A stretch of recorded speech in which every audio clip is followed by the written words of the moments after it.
honor to speak with you. When we talk about groundbreakers, you were there before the ground was broken. How does it feel, not just being on the red carpet, but knowing so many of your peers have such respect and awe of you and your career? I think that's amazing, and I mean, I do a lot of what I do because I'm a fan of hip hop, and I want to be able to create spaces for women in this culture, and I hope I've been able to do that over the past 30 years. So I really appreciate those kind words. You absolutely have. How are you feeling about tonight, and just with this weekend, with the 50 years celebrating hip hop? You know what? My point of view is that I'm still a fan of hip hop. At the end of the day, I'm super excited to see what we've been able to pull together, and I hope everybody enjoys it. It's a bit of a ride, a history lesson, and I know people are going to be getting out of their seats and dancing for sure. Well, you know, when we talk about even hip hop, or if you want to use the term black music or Canadian black music, when you think about like Cardinal, and now he's like, you know, an exec at Def Jam. You look at Deborah Cox and finally being inducted into the Canadian Music Hall of Fame. You look at Julie Black and what she's done, right down to changing the Canadian national anthem. How do you think that part has resonated with these artists in groundbreaking just the Canadian culture, not just music in general? I think rap music in general has always been the voice of the people, the voice of the underserved communities, and I think that's something that is still carried on 30, 40, 50 years later. And I know that here in Canada we're a part of that special legacy. And all the names that you mentioned, Cardi, Julie, Deborah Cox, it's all a part of the culture of hip hop, whether they're singing or rapping, b-girling, being a DJ, and I think we all have to contribute to making those changes in society. And you see somebody like Havaya Mighty doing what she's doing. What are your thoughts? I love Havaya. Like, I totally fangirl when I DJ for her. I kind of forget myself because she's shorter than I am, and I'm only 5'3", but she is literally a firecracker, a bomb. I call her a little stick of dynamite. Yes, she's a force to be reckoned with. So I'm so excited for her and so happy to see her rise because, you know, I know the hard work that went into getting to where she is today. I'm super proud of her. She's my little sister. Looking forward to tonight too and what's going to happen. Congratulations on your career. Cannot wait to see when you're inducted into the Canadian Music Hall of Fame. Soon come. Rudy You and I spoke, it was when you were in a recording studio and you were recording that new album, and it was like a long time ago, man. Yeah, absolutely. Yeah. How does it feel knowing that all this time and everything going on, man, that not only does your music resonate, your name resonates, you know, because you're considered a leader and a groundbreaker? Wow, that's a big question. It's great to know that my name resonates, and I'm only as good as I am because of the supporters that hear my music and support it. So the fact that I've been around for 20 plus years and stuff like that is just because I work hard and I got really great supporters, and I got nothing but love for them, and I thank them for keeping me being able to do what I'm doing today. What's going to happen with tonight, 50 years of hip hop finally being celebrated? Probably just a lot of red wine or white wine. You know, one of the things I was talking about earlier too is how you guys have changed the fabric of the industry. You know, Cardi, who's going to be coming down here, he's an executive with Def Jam. You look at Julie Black and what she's done, not just Walk of Fame and things like that, but changing the Canadian national anthem. What was it about y'all back then that knew you guys were really going to make change? Because we were all just fans of the music. And what Julie did, what Cardi did, what Sox did, people like Chaos, Ghetto Concept, Maestro, Shimi, and everybody, it was always about, like, we just love this stuff. We love this music. No, hold on, because there are more people coming over here. Get them all in here. Get them all in here. Maestro's, I think he's going to come over here. Look at it. This is family, man. This is family, but it's not just family. It's family that changed the industry, changed the Canadian music fabric. How does it feel? Not just the fact that we're getting 50 years of hip hop celebrated, but it's knowing that you guys have changed so much just in the concept of what Canadian music is supposed to be about. I'm a product of these two, right? You know, I'm a baby of hip hop. So just to be standing here amongst giants and celebrating tonight, I'm so excited to see what they have together for us tonight. I'm excited. I'm a fan tonight. I'm just curious, what was it like when you first met them? Do you remember that? Oh man. Oh, it was a fan moment, but you know, I was in an artist setting, so I had to like keep my cool. But definitely a fangirl moment because you grew up on songs like Backbone Slide and Let's Ride and stuff. So you know, It's always been great. And this gentleman over here, from TV shows to children's books and songs, man, you've always changed up the culture. So big up to my man, Choclair, man. The first time, we both from Scarborough, but the first time I seen him was in New York, man. And he had little Choclair chocolate bars he was giving out to people. You thought I forgot that, right? In New York? Yeah. Walking down in New York, he got his own candy Yeah, bars. man. So how cool is that? The dude's in New York, but we're both from Scarborough, and he's giving out, remember with those chocolate bars? I remember those. So that's fresh. What do you think about tonight with this celebration? We celebrate what we did back in the days, you know, Rudy, but I'm really proud of what we celebrate right now. The fact that, you know, we just got nominated for Best Children's Album of the Year, you know, Julia the Great featuring Keisha Fresh. And what that shows is that hip hop is intergenerational. It's not just what happened in the 70s, it's what's happening in 2023 right now to honor, you know? I know I gotta let you all go because you got a show to do, but I have to say thank you so much for our first interview. But more importantly, thank you so much, gentlemen, for the interviews that we have done for decades. Decades. Always big love. Always big love.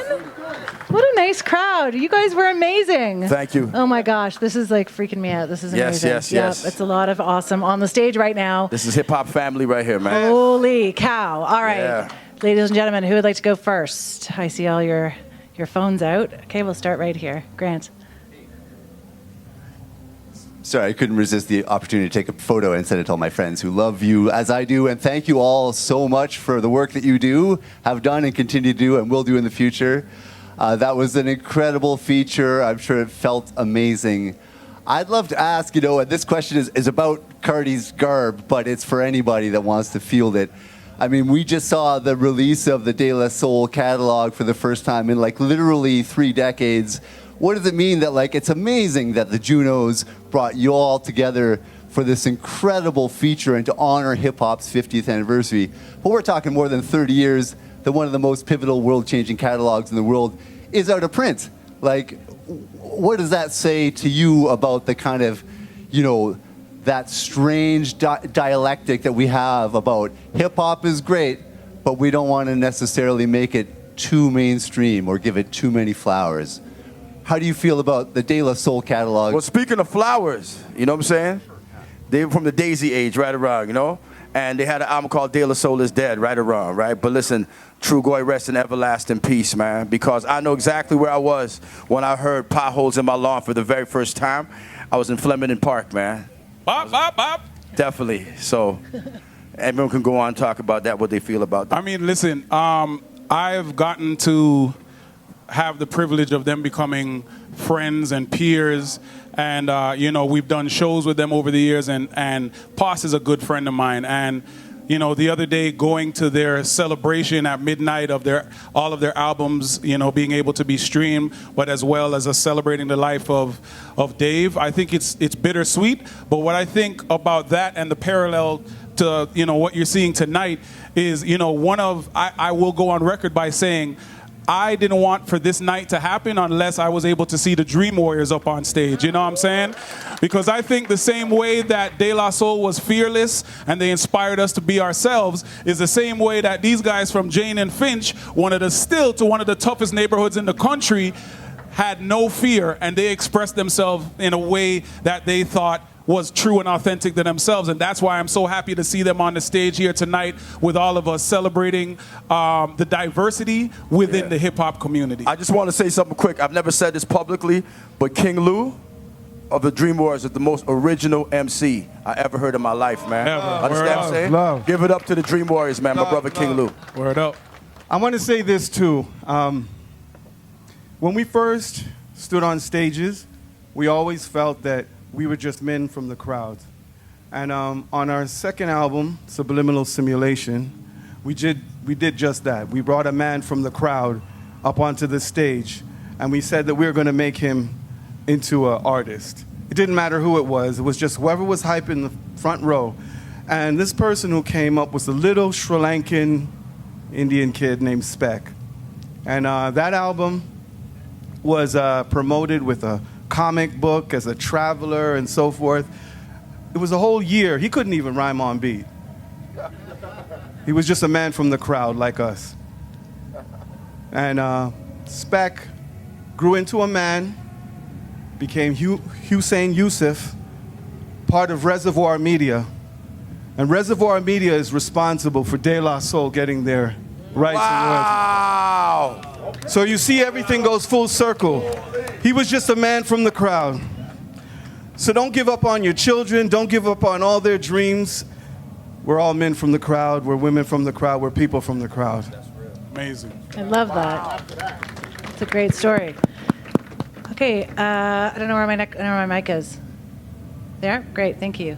Hey guys, it's Lita from Mix 103.7. I'm just over here in the corner. I am so impressed with your performances tonight. I loved it. I just wanted to ask, what is the biggest takeaway from tonight? No longer being people in the crowd, as you just mentioned, instead dead center, being celebrated in the Junos, in the hip-hop industry. And what do you think you're going to remember 10, 20 years from now the most? You know, I feel like for hip-hop, we've always felt like we were on the margins of music. And tonight, I think we represented as best as we could.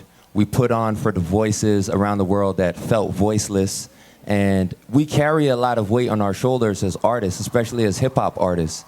And I think we all represent it in beautiful ways. We're all Canadian, but we can also trace our lineages to, you know, Africa, the Caribbean, and the West Indies. You know, this is the cultural mosaic of Canada, posting ourselves up on the stage. So it truly is like an important and valuable piece of work that we're doing on the stage. So I'm so honored to be here on the stage with all of these people, and I know that they've paved the way for so many youth, and we're going to continue to do that with this beautiful thing called hip hop. So thank you.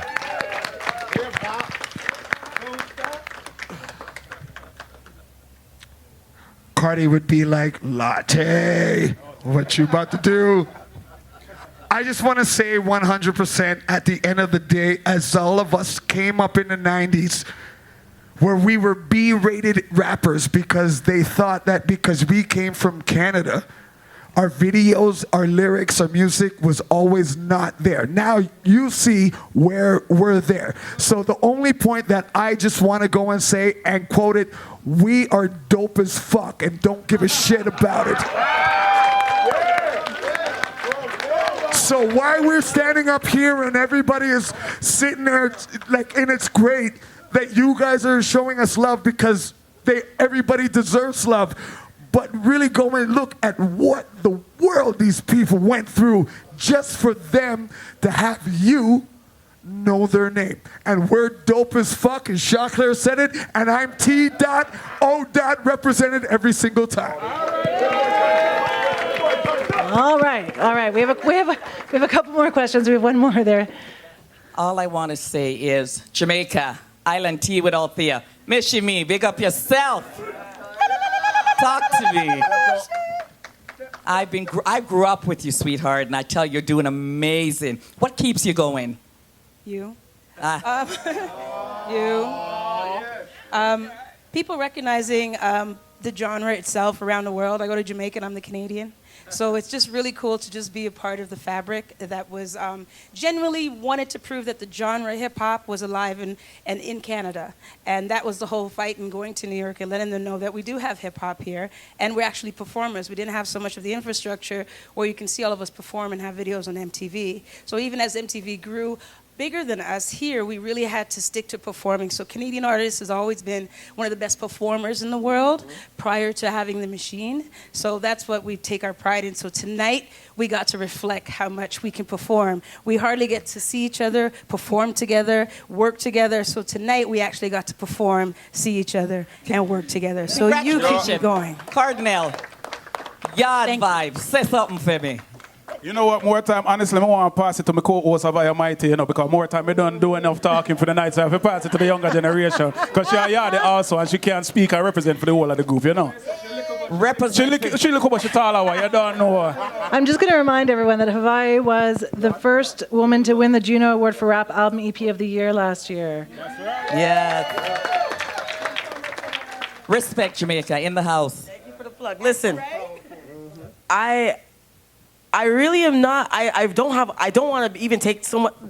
I am honored to be on the stage with these legends. You guys don't understand. Like, what I'm doing is following in the footsteps of co-host performer. Congratulations, Toby, as well. Like the legends, Cardi. Like, I'm honored to be here. I really have very few words right now because I can hardly fathom that as a young black girl who didn't see a lot of representation, that I am here. And last year, as was mentioned, my album won. Was the first album to win Best Rap Album as a woman, as a black woman in Canada. And it's a little bit late. No. A little bit late, right? But what I'm recognizing is things like that, but also more so this, being amongst the legends. Avaya. Is a reminder. Yes, sir. Can I please tell the crowd what my father told you? Please. Told me to tell you. My father knew Hawaii Mighty when she was young, rather. Understand? And he just saw her grow. And he goes, that's that girl there? She won a Juno? Tell that mighty girl, congratulations! The biggest congratulations for me, though, is being on the stage with y'all tonight. To not only be able to represent 50 years of hip-hop in Canada, but also to learn what those 50 years are, to research, to understand, and to talk to the legends, because I'm reading things and I'm like, but what does this mean? Who is this name? What is that song? And I learned so much, and I can't wait to continue to learn. And I hope that this presentation that we did tonight, I hope what we've shown will allow people to want to do the same and to understand the journey that represents the fragment and the fabric of the community that they live in. So, congratulations. Toby, I want to say congratulations on behalf of all of us. I'm going to... Much love. Thank you. Toby, you're going to stay with me after. I'm over Absolute. here. Absolutely. Don't go anywhere. It's not that type of night tonight. It is, well... Let's just wait and see, Cardi. Well, on that note... Okay, I have one last question for you guys. What do you think the next 50 years of hip-hop... anyone can answer it. What do you think the next 50 years of hip-hop looks like in Canada? I don't know, but I'm proud that I just got nominated for Best Children's Book yesterday. You know what I'm saying? How cool is that? Pretty damn cool. Hip-hop is intergenerational. You know what I'm saying? So, gotta plug my things. It looks like diversification. Yeah. We doing it, man. I would say kind of as the mid-school guy, you know what I'm saying? Because I grew up with Dream Warriors, Mishi, and Maestro in hip-hop being my holy trinity, looking up to these guys as mega stars and mega icons, and then also getting to work with the younger generation and rocking out with them. I think what hip-hop looks like over the next 25 years and the next 50 years is just everything that you're seeing here, just like growing exponentially. Because what you also see on here is you see authors, you see movie stars, you see executives, you see chefs. That's right, Maestro Chef West. You see not just music, but you see